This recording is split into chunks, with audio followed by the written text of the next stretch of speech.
Hello everyone, मेरा नाम है Sumit and welcome to my channel learn with Sumit pharmacy. तो लास्ट वीडियो में हमने देखा था कि फ्रीक्वेंसी डिस्ट्रीब्यूशन क्या होता है। उसके बारे में मैंने आपको सारी चीज़ें क्लियर की थी और किस तरीके से फ्रीक्वेंसी जो है निकाली जाती है और कैसे टेबल फॉर्म की जाती है। और आज हम देखने वाले हैं उसी का अगला पार्ट, जिसमें हमारा एक छोटा सा टॉपिक और बचा है फ्रीक्वेंसी डिस्ट्रीब्यूशन से।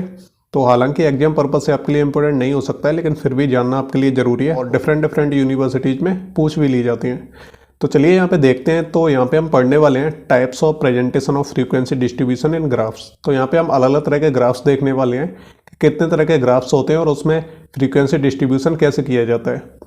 तो यहाँ पे हमारे टोटल 4 तरह के ग्राफ्स होते हैं। एक होता है हिस्टोग्राम, दूसरा होता है पॉलीगॉन, तीसरा होता है ओगिव और चौथा होता है फ्रीक्वेंसी कर्व। तो एक एक करके हम सारे ग्राफ्स को समझेंगे और वन बाई वन मैं आपको बताता चलूँगा कि कौन सा ग्राफ जो है किस तरीके से फॉर्म किया जाता है और डेटा को जो है ग्राफ की फॉर्म में कैसे लिखा जाता है। तो सबसे पहले हम पढ़ लेते हैं हिस्टोग्राम के बारे में कि हिस्टोग्राम जो है किस तरीके से फॉर्म किया जाता है।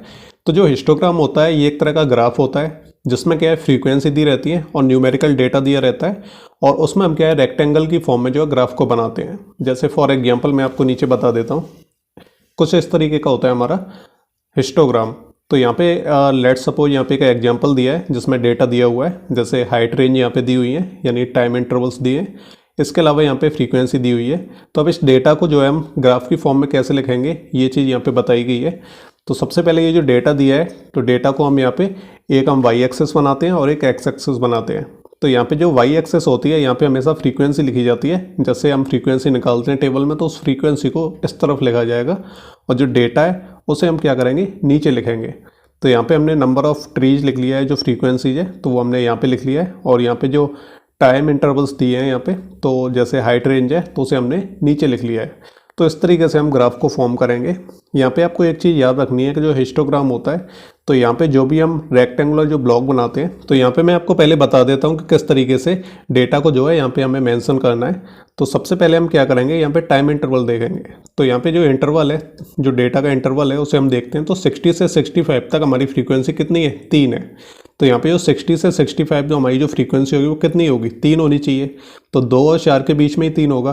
तो हमारा जो पहला जो ब्लॉक बनेगा रेक्टेंगुलर, तो वो हमारा 60 से 65 तक और ऊपर हमारा 3 तक रहेगा। यहाँ पे ये हमारा पहला हो गया। नेक्स्ट हम बात करते हैं 66 से 70, वो भी हमारी फ्रीक्वेंसी 3 है। तो यहाँ से 66, अब 66 तो है नहीं, तो यहाँ पे 65 से ही हम क्या है यहाँ से इस तरीके से एक लाइन बनाएंगे और उसकी फ्रीक्वेंसी भी 3 है। तो इससे लेके 70 तक हमारे दूसरी लाइन बन जाएगी। नेक्स्ट हम बात करते हैं यहाँ पे 71 से 75 तक हमारी फ्रीक्वेंसी कितनी है, 8 है। तो 70 से लेके 75 तक हमारी जो फ्रीक्वेंसी कितनी होगी, 8 होगी। तो यहाँ पे हमारा एक रेक्टेंगुलर ब्लॉक बन जाएगा।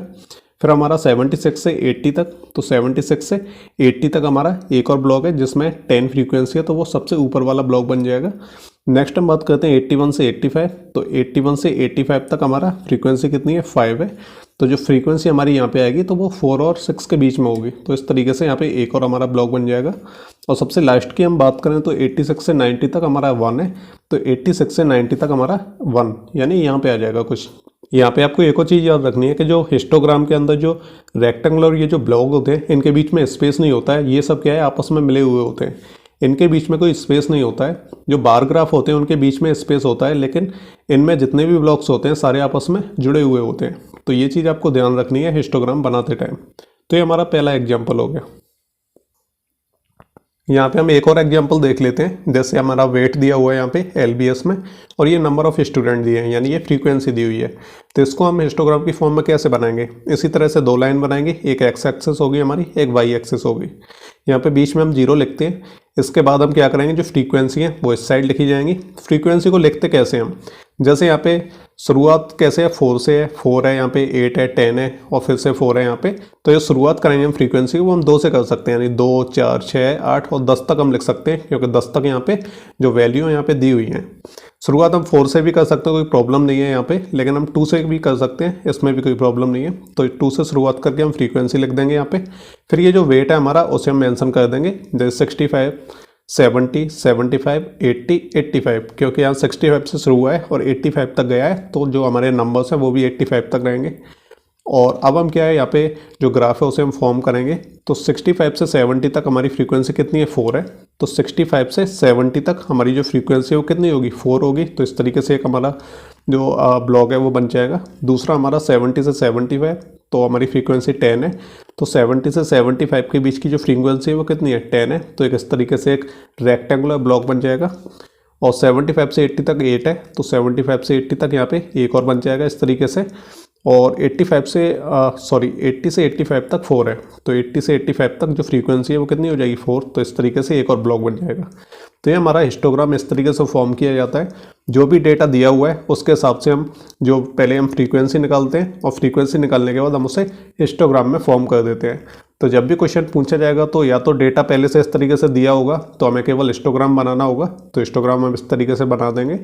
और अगर डेटा दिया हुआ है, अगर वैसे ही दिया हुआ है रॉ डेटा, तो पहले हम टेबल बनाएंगे। अगर उसने बोला है कि हिस्टोग्राम भी बनाना है तब हम हिस्टोग्राम भी बनाएंगे। तो पहले हम टेबल बनाएंगे, इसमें फ्रीक्वेंसी लिखेंगे और उसके बाद हिस्टोग्राम फॉर्म करेंगे। तो ये हमारे 2 एग्जाम्पल हो गए और हिस्टोग्राम का बेसिक इंट्रोडक्शन हो गया कि हिस्टोग्राम होता क्या है।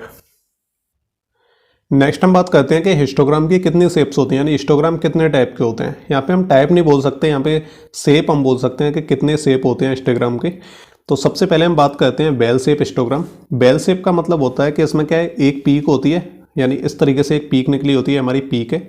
और इसी की वजह से हम इसे बेल शेप हिस्टोग्राम भी बोलते हैं, है ना। तो बस आपको इतना सा ध्यान रखना है, एक साइड में फ्रीक्वेंसी होती है, नीचे डेटा होता है और इस तरीके से जो ग्राफ है वो पूरा बना हुआ होता है और बीच में एक सिंगल पीक होती है यहाँ पे, यानी सिंगल पीक, ठीक है। तो जो सिंगल पीक होती है उसी को हम क्या बोलते हैं, बेल शेप हिस्टोग्राम बोलते हैं। ये हमारी पहली शेप होगी। सेकंड शेप की हम बात करते हैं तो ये हमारा बाई मॉडल हिस्टोग्राम होता है। बाई मॉडल में क्या है, 2 पीक निकली होती हैं। तो जो हमारा बेल शेप था उसमें सिंगल थी, बाई मॉडल में 2 पीक होती हैं। पीक का मतलब टॉप, यानी इस तरीके से 2 इसमें पीक निकली होती हैं। तो इस तरीके से यहाँ पे एक ग्राफ होता है और 2 पीक यहाँ पे होगी और बाकी डेटा इसमें दिया रहता है। तो ये हमारा बाई मॉडल हिस्टोग्राम होता है। नेक्स्ट हम बात करते हैं थर्ड, ये हमारा स्क्वीड राइट हिस्टोग्राम होता है। तो स्क्वीड राइट हिस्टोग्राम में क्या रहता है कि इसका जो पूरा का पूरा जो डेटा होता है या हिस्टोग्राम होता है वो राइट साइड की तरफ जो स्क्वीड होता रहता है। तो राइट साइड की तरफ मतलब पहले सबसे बड़ा होगा, फिर छोटा होगा, फिर छोटा होगा, फिर छोटा होगा और सबसे लास्ट में और छोटा हो जाएगा। तो इस तरीके से ये क्या, एक डिसेंडिंग ऑर्डर में यहाँ पे जो डेटा है वो दिया रहता है। तो इसे हम बोलते हैं स्क्वीड राइट हिस्टोग्राम। नेक्स्ट इसमें एक और शेप आती है जिसे हम स्क्वीड लेफ्ट बोलते हैं। तो स्क्वीड राइट में क्या है, जो पहले क्या है बड़ा डेटा था, यानी एक तरह से डिक्रीज हो रहा था, लेकिन यहाँ पे छोटे से बड़े की तरफ जाता है। तो यहाँ पे क्या है, लेफ्ट साइड में यानी स्क्वीड हो रहा है, लेफ्ट साइड में हो रहा है। तो ये होता है हमारा स्क्वीड लेफ्ट हिस्टोग्राम। तो ये जो ग्राफ है वो लेफ्ट साइड में क्या है, स्क्वीड हो रहा है, तो इसलिए हम इसे बोलते हैं स्क्वीड लेफ्ट हिस्टोग्राम। तो ये वाला हमारा शेप हो गया। और सबसे लास्ट शेप की हम बात करें तो ये होता है हमारा यूनिफॉर्म हिस्टोग्राम। तो ये जो यूनिफॉर्म हिस्टोग्राम होता है तो इसमें जो बार बने होते हैं तो ये क्या है, लगभग सेम हाइट पे ही होते हैं, बस थोड़ा थोड़ा इनमें अंतर होता है, एक जैसी हाइट पे जो है यहाँ पे प्रेजेंट रहते हैं। तो इसकी वजह से इसे यूनिफॉर्म हिस्टोग्राम बोला जाता है। तो ये हमारे बेसिकली 4-5 तरह के शेप होते हैं हिस्टोग्राम में। तो अगर कोई भी हिस्टोग्राम दिया हुआ है तो आप उसे देख के पता लगा सकते हैं कि किस शेप का हिस्टोग्राम है। अब नेक्स्ट हम बात करते हैं, हिस्टोग्राम हमारा हो गया। अब हम एक और जो हमारा टाइप है ग्राफ का, इसके बारे में बात कर लेते हैं, जिसे हम पॉलीगॉन बोलते हैं। तो पॉलीगॉन जो ग्राफ होता है तो उसे बनाने का एक सिंपल तरीका रहता है। अगर आपने मेरी लास्ट वीडियो देखी है तो उसमें मैंने आपको मिड वैल्यू निकालना सिखाया था कि जो भी जो है क्लास इंटरवल दिए रहते हैं, ठीक है, तो क्लास इंटरवल को हम क्या करते हैं, दोनों को ऐड करते हैं और 2 से डिवाइड कर देते हैं, तो हमारा जो क्या है मिड पॉइंट निकल आता है, यानी मिड वैल्यू निकल आती है। तो ये जो मिड वैल्यू होती है हम उसी के हिसाब से क्या है यहाँ पे ग्राफ प्लॉट करते हैं, तो इसी को हम पॉलीगॉन बोलते हैं। तो बेसिकली क्या है, मिड वैल्यू निकालने के लिए एक फॉर्मूला होता है, lower limit plus upper limit upon 2। तो यहाँ पे हम एक निकाल के देख लेते हैं पहले। जैसे अगर हमें क्या है मिड पॉइंट निकालना है तो हम क्या करेंगे, जो हमारी लोअर लिमिट होती है तो लोअर लिमिट हमारी ये वाली होती है और अपर लिमिट हमारी ये वाली होती है, तो दोनों को हम ऐड कर देंगे। जैसे 49.5 प्लस 59.5। इसके बाद हम क्या करेंगे, यहाँ पे अपॉन में 2 लिख देंगे। इन दोनों को हम ऐड कर देंगे तो क्या आएगा हमारा 0 और कैरी 1 आ गया, और 99 18 हो गया हमारा, और प्लस 1 हो गया हमारा 19 और कैरी 1 आ गई, 5 4 9 हो गया और 10 हो गया। तो यहाँ पे हमारे 109 पॉइंट लग जाएगा यहाँ पे और 0 आ जाएगा। इसके बाद हम इसे क्या करेंगे 2 से डिवाइड कर देंगे, तो हमारा जो आंसर आएगा वो क्या आएगा 54.5 आएगा। तो इस तरीके से हम मिड वैल्यू निकाल लेते हैं और जो भी यहाँ पे ग्राफ फॉर्म होगा वो मिड वैल्यू के हिसाब से होगा। तो जो भी हमारे क्लास इंटरवल दिए रहते हैं तो उन दोनों को हम ऐड कर देंगे, लोअर लिमिट अपर लिमिट को ऐड करके डिवाइड कर देंगे 2 से, तो हमारा यहाँ पे क्या है, मिड पॉइंट आ जाएगा। तो जब भी कोई डेटा दिया रहेगा तो सबसे पहले हम क्या करेंगे, उसके क्लास इंटरवल लिखेंगे, फिर उसकी हम मिड वैल्यू निकाल लेंगे। अब मिड वैल्यू निकालने के बाद जो ग्राफ है हम किस तरीके से फॉर्म करेंगे वो यहाँ पे एक बार देख लेते हैं। यहाँ पे जो ग्राफ है वो 2 तरीके से बनाया जाता है, या तो हम हिस्टोग्राम की हेल्प से बनाएं, पहले हम हिस्टोग्राम बना लें, उसके बाद हम क्या करें, पॉलीगॉन की जो लाइन है यानी फ्रीक्वेंसी का जो कर्व है वो हम बनाएं, और या फिर हम क्या करें, विदाउट हिस्टोग्राम बनाएं। तो यहाँ पे जो ध्यान रखने वाली चीज़ है, पहले हम विदाउट हिस्टोग्राम देख लेते हैं कि बिना हिस्टोग्राम की हेल्प के हम लाइन कैसे बनाएंगे। तो पहले हम क्या करेंगे, जो यहाँ पे जो डेटा दिया हुआ है ऊपर पूरा का पूरा, इस डेटा के लिए हम क्या करेंगे, एक इस तरीके से लाइन फॉर्म करेंगे वाई एक्सिस और एक्स एक्सिस, और उसके बाद हम क्या करेंगे, यहाँ पे फ्रीक्वेंसी देख लेंगे। तो हमारी 3 से शुरू हो रही है और सबसे हाईएस्ट हमारी 15 तक जा रही है। तो 3 से शुरू हो रही है मतलब हम 1 से ले सकते हैं यहाँ पे। तो जो फ्रीक्वेंसी है वो हमने साइड में लिख दी है। तो 1 से लेके 15 तक हमने यहाँ पे ऐड कर दिए, क्योंकि यहाँ पे 3 से लेके 15 तक यहाँ पे ऑलरेडी पहले से दी हुई है फ्रीक्वेंसी। तो ये हमारी फ्रीक्वेंसी होगी। इसके बाद जो यहाँ पे जो क्लास इंटरवल है उसे हम यहाँ पे मेंशन कर देंगे। अब क्लास इंटरवल को हमें मेंशन इस तरीके से करने की ज़रूरत नहीं है। हम यहाँ पे क्या करेंगे कि ये जो मिड पॉइंट दिए हम इन्हीं को डायरेक्ट यहाँ पे लिख देंगे, और इसी के हिसाब से हम क्या करेंगे, यहाँ पे ग्राफ को फॉर्म करेंगे। तो ये जो मिड पॉइंट दिया हुआ है इसके हिसाब से हम यहाँ पे फॉर्म करेंगे, और यहाँ पे क्या है, 10-10 का गैप है मेरे हिसाब से इन सभी के बीच में। जो मिड पॉइंट है इन सभी के बीच में 10-10 का गैप है। तो हम क्या करेंगे, यहाँ पे जो 54 है, 54 से पहले हमारा क्या आएगा, हमारा आएगा 44। तो हम 44.5 से यहाँ पे लिखना शुरू कर देंगे। 44.5, 54.5, 64.5, 74.5, फिर हमारा आ जाएगा 84.5 और 94.5, और फिर हमारा 104.5। हम क्या एक आधा एक्स्ट्रा लिख देते हैं। अब हम कैसे ग्राफ फॉर्म करेंगे, यहाँ पे हमें कुछ भी देखने की ज़रूरत नहीं है यहाँ पे। तो सबसे पहले हम क्या करेंगे, हमारी जो फ्रीक्वेंसी है वो यहाँ से शुरू होगी 44.5 से। तो एक पॉइंट हमारा यहाँ आ जाएगा। फिर हम सबसे पहला जो हमारा मिड पॉइंट है हम उसे चेक करेंगे। तो 54.5 पे कितनी फ्रीक्वेंसी है, 3 है। तो यहाँ पे जो 54.5 है, तो यहाँ पे जो फ्रीक्वेंसी, कितनी फ्रीक्वेंसी है इसके सामने, 3 है। तो 3 पे हम पहला पॉइंट लगा देंगे इस तरीके से। नेक्स्ट हम बात करेंगे 64.5 पे कितनी फ्रीक्वेंसी है, 5 है। तो यहाँ पे 64.5 पे फ्रीक्वेंसी कितनी है, 5 है। तो हम यहाँ पे जो इस तरीके से एक पॉइंट यहाँ पे लगा देंगे। तो इस तरीके से हम क्या करेंगे, जो मिड पॉइंट है उनके हिसाब से उनकी फ्रीक्वेंसी को सिलेक्ट करके हम इस तरीके से पॉइंट करते जाएंगे। यहाँ पे जो हम लाइन बनाएंगे इस चीज़ में आपको ध्यान रखना है कि यहाँ पे आपको स्केल का यूज करना है। यहाँ पे आपको इस तरीके से हाथ से लाइन नहीं बना देनी है। यहाँ पे जो लाइन बनेगी वो स्केल की हेल्प से बनेगी। आप स्केल लेके पहले 2 पॉइंट को मिलाएंगे, फिर आप 1 पॉइंट को मिलाएंगे, फिर इन दोनों को मिलाएंगे, फिर इन दोनों को, और फिर ऐसे, और फिर लास्ट में हम सीधी लाइन खींच देंगे। तो जो भी हम लाइन बनाएंगे यहाँ पे स्केल की हेल्प से बनाएंगे। यहाँ पे फ्री हैंड को यूज नहीं करना है आपको। तो स्केल से जब आप लाइन बनाओगे तभी ये करेक्ट होगी। तो ये तो हो गया हमारा विदाउट हिस्टोग्राम की हेल्प से किस तरीके से हम जो है पॉलीगॉन की जो लाइन है वो हम बनाते हैं। अब हम with the help of histogram देख लेते हैं कि जो हिस्टोग्राम होता है उसकी हेल्प से हम किस तरीके से पॉलीगॉन का जो ग्राफ है उसे हम फॉर्म कर सकते हैं। तो यहाँ पे हमने एक और एग्जांपल ले लिया है। अब यहाँ पे हम हिस्टोग्राम की हेल्प से किस तरीके से फॉर्म करना है उसे हम देख लेते हैं। तो यहाँ पे एक कॉस्ट ऑफ लिविंग दी हुई है, यहाँ पे ये क्लास इंटरवल है, नंबर ऑफ वीक्स यानी फ्रीक्वेंसी यहाँ पे दी हुई है, और ये क्लास मार्क्स यानी मिड पॉइंट यहाँ पे दिए गए हैं। तो मिड पॉइंट निकालने के लिए मैंने आपको बताया कि लोअर को और जो अपर वैल्यू है इन दोनों को हम क्या करते हैं, ऐड कर देते हैं, 2 से डिवाइड कर देते हैं। तो उसके बाद हमारा यही आएगा 145। एक बार मैं आपको करके दिखा देता हूँ। तो 140 प्लस हमारा 150 अपॉन 2, तो कितना हो गया है 0, और 549 हो गया, और 112 हो गया बाई 2। तो ये कितना आ गया 145। तो इस तरीके से हम क्या करते हैं कि जो मिड वैल्यू है वो हम निकाल लेते हैं। तो यहाँ पे आपको फ्रीक्वेंसी को देखने की ज़रूरत नहीं है, आपको बस क्लास इंटरवल को ऐड करना है और फिर आपको 2 से डिवाइड करना है। तो मिड पॉइंट जो वैल्यू है वो निकल आएगी आपकी। अब हम ग्राफ फॉर्म करके देख लेते हैं। तो ग्राफ फॉर्म करने के लिए हम क्या करेंगे, सबसे पहले ये जो फ्रीक्वेंसी दी हुई है तो इनको हम यहाँ पे साइड में लिख लेंगे। तो यहाँ पे हमने देखा है कि 2 से शुरू हो रही है और सबसे हाईएस्ट हमारी 20 तक जा रही है। तो यहाँ से 2 से हम शुरू कर देंगे फ्रीक्वेंसी को, और सबसे हाईएस्ट 20 तक लिख सकते हैं, या फिर 22 2 एक्स्ट्रा भी लिख दो, कोई दिक्कत नहीं है उसमें। और फिर जो हमारा डेटा है यहाँ पे हम उसे लिख देंगे। ये जो डेटा है हमारा, जो कॉस्ट ऑफ लिविंग का जो क्लास इंटरवल दिए हैं इनको भी हम यहाँ पे लिख देंगे। तो 140 से शुरू हो रहा है तो हम क्या करेंगे, 130 से यहाँ से लिखना शुरू कर देंगे। तो 130 हो गया, 140 हो गया, और सबसे हाईएस्ट हमारा 200 तक जा रहा है। तो उसके हिसाब से हम लास्ट में 300 तक कर देंगे इसे। तो पहले 130 से शुरू किया, 140, 150, 160, 70, 80, 90, 200 हो गया, और फिर हम लास्ट 300 कर देंगे। अब हम पहले क्या है हिस्टोग्राम फॉर्म कर लेंगे, उसके बाद हम क्या है पॉलीगॉन की जो लाइन है उसे हम बाद में बनाएंगे। तो हिस्टोग्राम फॉर्म करने के लिए आपको क्या करना पड़ेगा कि जैसे जैसे यहाँ पे जो क्लास इंटरवल दिए उसकी जो फ्रीक्वेंसी है उसके हिसाब से ही हम यहाँ पे बना लेंगे। तो जैसे हमारा 140 से 50 के बीच में हमारे क्या है 2 फ्रीक्वेंसी है, तो 140 से और 50 के बीच में हमारी जो फ्रीक्वेंसी है वो कितनी है 2 है। तो जो ऊपर की लाइन है वो यहाँ बनेगी और इस तरीके से पहला ब्लॉक बन जाएगा। सेकंड हम बात करें कि 150 से 60, तो हमारी 8 फ्रीक्वेंसी है, तो 150 से और 60 हमारी कितनी फ्रीक्वेंसी है 8 है। तो 8 के सामने यहाँ पे क्या है इस तरीके से एक पूरा हमारा ब्लॉक बन जाएगा।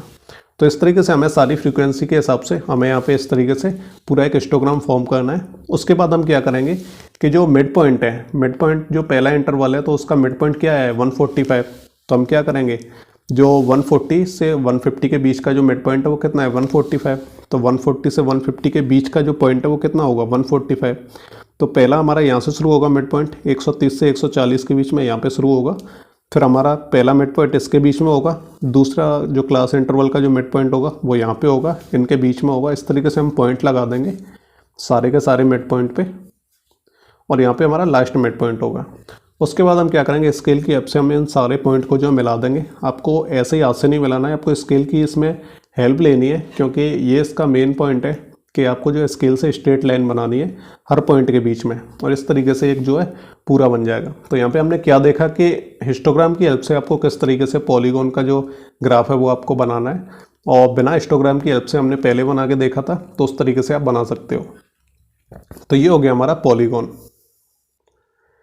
तो अभी आपको समझ में आ गया होगा, नहीं आया हो तो थोड़ा प्रैक्टिस करके देख लेना, एक दो क्वेश्चन लगा के बना के देख लेना। अगर आपको क्वेश्चन चाहिए हो तो मैं आपको प्रोवाइड करा दूंगा। तो अगर आप प्रैक्टिस करोगे तो आपकी समझ में और आसान तरीके से आ जाएगा। नेक्स्ट हम बात करते हैं हमारे नेक्स्ट चार्ट की तरफ, जिसमें हमारा ओगेव टाइप का होता है, उसे ओगेव बोलते हैं। ओगेव के लिए क्या है, जैसे आपने फ्रीक्वेंसी डिस्ट्रीब्यूशन जब मैंने आपको पढ़ाया था तो वहाँ पे मैंने आपको बताया था कि जो कम्युलेटिव फ्रीक्वेंसी होती है, जो कम्युलेटिव फ्रीक्वेंसी कैसे निकाली जाती है, या तो लेस देन के हिसाब से भी निकाली जाती है या फिर क्या है मोर देन के हिसाब से निकाली जाती है। तो ओगेव जो चार्ट होता है या फिर जो ग्राफ होता है उसे फॉर्म करने के लिए हम क्या करते हैं कि या तो हम लेस देन वैल्यू लेते हैं या मोर देन वैल्यू लेते हैं। तो इसे मैं आपको एक एग्जांपल की हेल्प से बता देता हूँ। तो इसमें दो टाइप के होते हैं, जो ओगेव होता है उसमें दो टाइप के हमारे ग्राफ होते हैं, एक तो लेस देन ओगेव होता है और एक मोर देन ओगेव होता है। तो दो तरह के होते हैं, अब दोनों तरह के मैं आपको बता देता हूँ कि किस तरीके से जो फॉर्म होते हैं। तो सबसे पहले हमने यहाँ पे एक डेटा ले लिया है, जिसमें हम क्या करेंगे कि यहाँ पे ये क्लास इंटरवल दिए हुए हैं, ये फ्रीक्वेंसी दी हुई है यहाँ पे। अब हम क्या करेंगे लेस देन कम्युलेटिव फ्रीक्वेंसी निकालेंगे। लेस देन, अगर आपने मेरा पहला वीडियो देखा होगा इससे पहले वाला फ्रीक्वेंसी डिस्ट्रीब्यूशन का, तो उसमें मैंने आपको बताया था कि लेस देन से हम जो है फ्रीक्वेंसी यानी कम्युलेटिव फ्रीक्वेंसी कैसे निकालते हैं। तो हम क्या करते हैं, ऐसे लेस देन से हम शुरुआत करेंगे, तो हम पहली वैल्यू ये वाली लेंगे। अब 10 से लेस देन यानी कितने फ्रीक्वेंसी यहाँ पे दी हुई है, तो 10 से लेस देन में हमारी 8 फ्रीक्वेंसी यहाँ पे दी हुई है। तो हमारी फ्रीक्वेंसी कितनी हो जाएगी 8 हो जाएगी, ठीक है, यानी कम्युलेटिव फ्रीक्वेंसी हमारी 8 हो जाएगी। नेक्स्ट हम इस पे आते हैं 20 पे। अब 20 से लेस देन में हमारा ये वाला भी आ जाएगा और ये वाला भी आ जाएगा, यानी इसकी फ्रीक्वेंसी और इसकी फ्रीक्वेंसी दोनों ऐड हो जाएंगी। तो 16 और 8 कितने होते हैं 24। तो सेकंड हमारी जो कम्युलेटिव फ्रीक्वेंसी वो कितनी आ जाएगी 24। नेक्स्ट हम बात करते हैं कि 30 से लेस देन में ये भी आ जाएगा, ये भी आ जाएगा और ये भी आ जाएगा। तो तीनों फ्रीक्वेंसी जो है ऐड हो जाएंगी। तो 13, 16 और 18, सॉरी 30, 16 और 8। तो इन तीनों को ऐड करने के बाद हमारा क्या आएगा, हमारा आ जाएगा यहाँ पे 54 कम्युलेटिव फ्रीक्वेंसी। नेक्स्ट बात करते हैं कि 40 से लेस देन में हमारे, तो 40 से लेस देन में ये भी आ जाएगा, ये भी और ये भी। तो ये चारों फ्रीक्वेंसी जो है ऐड हो जाएंगी हमारी, और जब ये चारों ऐड हो जाएंगी तो हमारा कितना आएगा 89 आएगा कम्युलेटिव फ्रीक्वेंसी। इसके बाद हम 50 से लेस देन बात करते हैं, तो ये भी आ जाएगा और ये पहले वाले भी सारे फ्रीक्वेंसी ऐड हो जाएंगे। तो यहाँ से और ये वाले सारे ऐड हो जाएंगे, तो हमारा कितना आएगा 104। और नेक्स्ट हम बात करते हैं 60 से लेस देन, तो 60 से लेस देन में ये सारे आ जाएंगे। तो हमारा टोटल कितना आ जाएगा सारी फ्रीक्वेंसी को ऐड करने के बाद 130। तो ये तो हमारी सारी कम्युलेटिव फ्रीक्वेंसी होगी। और ये जो नंबर्स हैं ये हमारे क्या है लेस देन वाले नंबर है। पहले हमने 10 से लेस देन में देखा था तो 10 लिख दिया यहाँ पे, 20 से लेस देन में देखा तो 20 लिख दिया यहाँ पे, 30 से लेस देन में देखा तो 30। इसी तरह से हमने सारे लेस देन यहाँ पे लिख दिए। इसके बाद हमने उनकी कम्युलेटिव फ्रीक्वेंसी लिख दी। तो ये तो बन गई हमारी टेबल। अब हम इसे ग्राफ की फॉर्म में कैसे हमें लिखना है यहाँ पे, तो ग्राफ की फॉर्म में लिखने के लिए पहले हमने लेस देन का ग्राफ बनाना है हमें। तो हमने क्या किया यहाँ पे वाई एक्सेस बना ली, एक्स एक्सेस बना ली, फ्रीक्वेंसी सबसे पहले हम यहाँ पे लिख देंगे फ्रीक्वेंसी। अब यहाँ पे फ्रीक्वेंसी लिखते टाइम आपको एक चीज़ ध्यान देनी है कि जो फ्रीक्वेंसी है यहाँ पे आपको ये वाली फ्रीक्वेंसी नहीं लिखनी है जो नंबर ऑफ पर्सन्स वाली है, आपने जो कम्युलेटिव फ्रीक्वेंसी निकाली है आपको वो लिखनी है यहाँ पे। तो कम्युलेटिव फ्रीक्वेंसी वाली लाइन तो ये होगी 8, 24, 54, 89, 104, 130 है ना। तो ये हमारी कम्युलेटिव फ्रीक्वेंसी वाली लाइन ये होगी और ये हमारा क्या हो गया, डेटा हो गया। ठीक है, तो अब आपको इसे लिखना कैसे है, तो सबसे पहले आपको क्या करना है, ये जो फ्रीक्वेंसी दी है यहाँ पे तो 8 से शुरुआत हो रही है यहाँ पे, तो हम क्या करेंगे 10 से लिखना शुरू कर देंगे और 10 से हम कितने तक ले जाएंगे, हाईएस्ट कितना है यहाँ पे 130 है तो 130 तक लेके जाएंगे। तो यहाँ पे हमने 10 से लिखना शुरू किया और यहाँ पे हम कितने तक ले गए 130 तक लिख के ले गए। और फिर हम क्या करेंगे, ये जो डेटा यहाँ पे दिया हुआ है लेस देन वाला 10, 20, 30, तो उसे भी हम इस तरीके से लिख देंगे 10, 20, 30, 40 और 60। तो लेस देन फ्रीक्वेंस तो लेस देन ओगेव का मतलब होता है कि जो लाइन बनेगी वो हमारी नीचे से बनेगी, है ना। तो ये हमारा लेस देन ओगेव होता है। अब लाइन बनेगी कैसे, तो सबसे पहला जो हमारा ग्राफ आएगा वो कैसे आएगा, तो सबसे पहला हमारा कैसे बनेगा, तो हमारी जो फ्रीक्वेंसी है वो 8 है और जो हमारा ग्राफ के नीचे जो सेकंड लाइन है एक्स एक्सिस वो हमारी 10 है। तो 8 और 10 के बीच में बनेगा। तो सबसे पहले यहाँ पे 8 तो दिया नहीं है तो यहाँ पे कहाँ से बनेगा, यहाँ पे बनेगा 0 से, 8 यहाँ पे होगा हमारा और 8 और 10, ठीक है। तो 10 यहाँ पे है तो यहाँ पे बन जाएगा और 8 लगभग कहाँ पे होगा, यहाँ पे होगा 10 से पहले यहाँ पे, तो यहाँ पे बन गया हमारा पहला पॉइंट। तो 10 और 8 पहला पॉइंट हमारा यहाँ पे लग गया। सेकंड हम बात करते हैं 20 और 24, तो 20 और 24, तो 20 तो हमारा ये हो गया और 24 हमारा कहाँ पे होगा, 24 हमारा कुछ यहाँ पे होगा। तो यहाँ पे हमने दूसरा पॉइंट लगा दिया 20 और 24, दूसरा पॉइंट यहाँ लग गया। नेक्स्ट हम बात करते हैं 30 और 54, तो 30 तो हमारा ये हो गया और 54 हमारा कहाँ पे होगा, ऊपर 54 लगभग यहाँ पे होगा। तो पहला पॉइंट हमने कहाँ लगा दिया 30 और 54 के बीच में। और नेक्स्ट हम बात करें तो 40 और 89, तो नेक्स्ट हमारा पॉइंट कहाँ आएगा 40 और 89 हमारा कहाँ पे आएगा, लगभग 90 से पहले आएगा। तो यहाँ पे आ गया ये वाला और नीचे कहाँ पे आ गया 40 के पास। और फिर हम बात करते हैं नेक्स्ट की, तो 50 और 104, तो ये आ गया 50 और नेक्स्ट हमारा कहाँ आएगा 104 पे, जो 100 के बाद हमारा कुछ ही दूरी पे होगा इस तरीके से। और लास्ट हमारा आएगा 60 और 130, तो यहाँ पे आ गया 60 और 130 हमारा सबसे टॉप पे पहुँचेगा।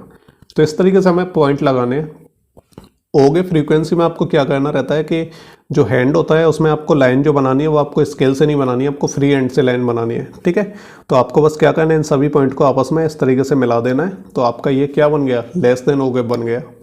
तो यहाँ पे आपको ध्यान रखना है जो हमारा पॉलीगॉन था उसमें आपको स्ट्रेट लाइन बनानी है स्केल की हेल्प से, और जो ओगे फ्रीक्वेंसी होती है तो इसमें आपको क्या करना है कि बस आपको पॉइंट बनाने हैं, सारा ग्राफ प्लॉट करना है और फिर आपको क्या है इस तरीके से एक लाइन वैसी बना देनी है, इसमें आपको स्केल की हेल्प नहीं लेनी है। तो ये हमारा लेस देन ओगे हो गया।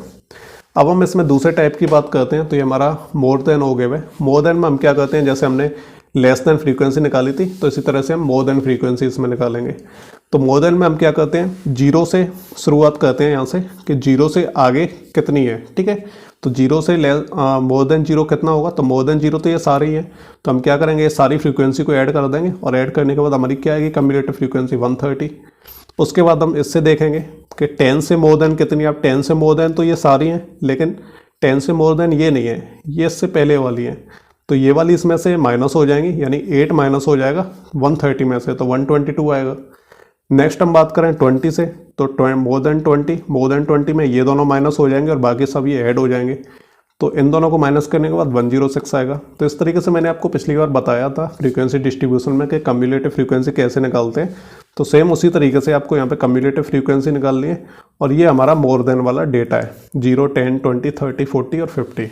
अब इसका हम ग्राफ कैसे प्लॉट करेंगे, तो ग्राफ के लिए आपको सेम इसी तरीके से जो हमारी फ्रीक्वेंसी है वो आपको लिखनी है। तो 10 से हम शुरू करेंगे 130 तक पहुंचाएंगे और इसके बाद सेम इसी तरीके से 0, 10, 20, 30, 40, 50, 60 तक यहाँ पे ये वाला लिख देंगे।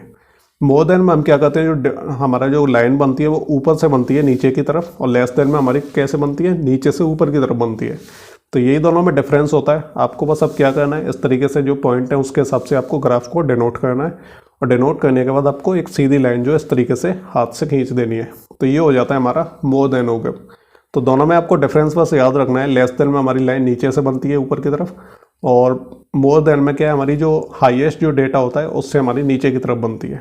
तो ये दोनों में डिफरेंस होता है और लाइन हमारी फ्री हैंड से बनती है, बाकी आपको इसमें स्केल वगैरह का यूज नहीं करना है। तो ये हो गया हमारा ओ वेव ग्राफ। सबसे लास्ट हम टाइप की बात करें तो फ्रीक्वेंसी कर्व आता है हमारा।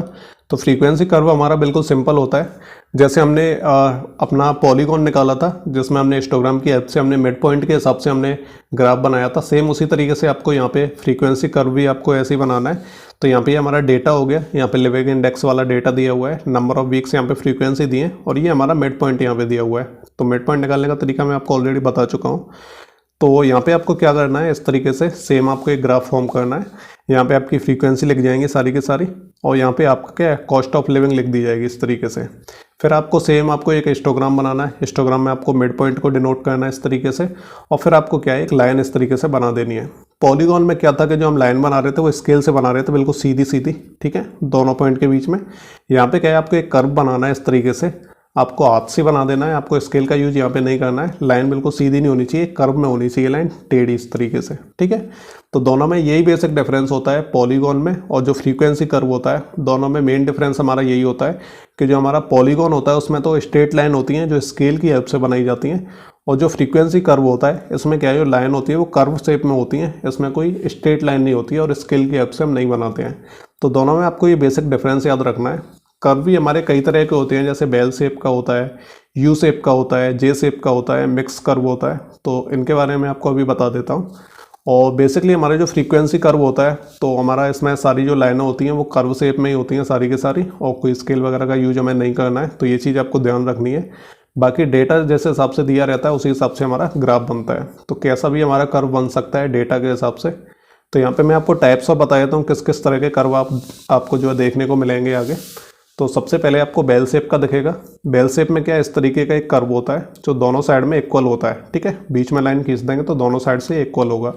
ज़्यादातर यही वाला कर्व हम यूज करते हैं फ्रीक्वेंसी डिस्ट्रीब्यूशन में, जैसे हाइट, वेट, मार्क या फिर प्रॉफिट वगैरह। अगर हमें जो उसका हमें डेटा जो है बनाना है या कर्व हमें ग्राफ उसका बनाना है उससे रिलेटेड, तो इसी तरह का कर्व हमारा बनता है।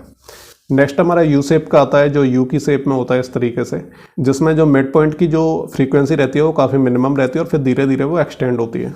और नेक्स्ट हम बात करते हैं जे शेप में। जे शेप में इस तरीके से हमारा जो कर्व यहाँ पे दिया रहता है। तो यहाँ पे क्या है, ये बस इसके टाइप में आपको बता रहा हूँ, आपको इनके बारे में ज़्यादा जानने की ज़रूरत नहीं है।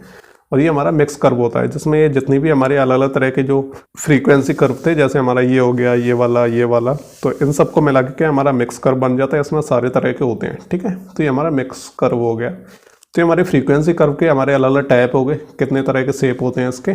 बाकी मैंने चारों तरीके आपको बता दिए, हिस्टोग्राम कैसे बनाना है और पॉलीगॉन कैसे बनाना है। बाकी ओ वेव का भी मैंने आपको बता दिया कैसे बनाना है, और फिर मैंने आपको फ्रीक्वेंसी कर्व भी बता दिया।